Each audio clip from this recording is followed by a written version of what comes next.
大家好，我是乔乔妈。这一期我们来做纯手工的冰淇淋，不需要任何电动工具。先来看制冷原理的小实验。冰块的温度是0度，撒上一些粗盐，温度很快就开始下降了，几分钟内温度会下降到零下10几度。这和冬天往路上撒融雪盐是一个道理。盐溶于水之后可以降低水的凝固点，也就是冰水混合物的温度。水的凝固点是0度，盐水的凝固点至少是零下10几度，所以雪水变盐水之后就很难再结冰了。我们就用这个原理来做冰淇淋。一个中号的密封袋，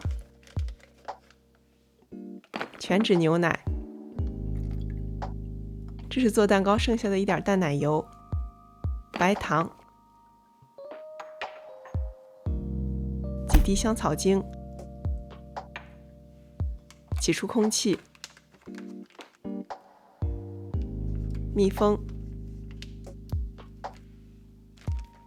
大号的密封袋里面加冰，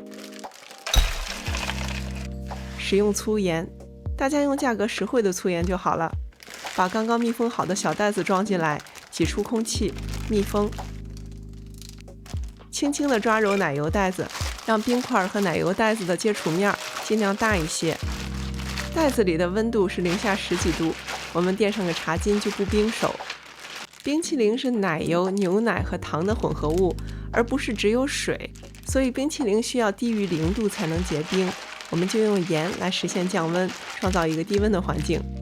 通过揉捏，我们让冰淇淋里的冰晶刚一形成就被破坏掉，这样就不会形成一个冰疙瘩，我们才能做出口感柔滑细腻的冰淇淋。揉捏10分钟，纯手工的香草冰淇淋就做好了。袋子洗干净还可以用。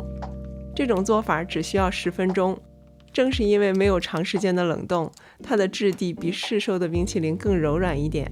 现吃现做，纯手工，无添加，这才是凡尔赛的巅峰啊！谢谢收看，下回见。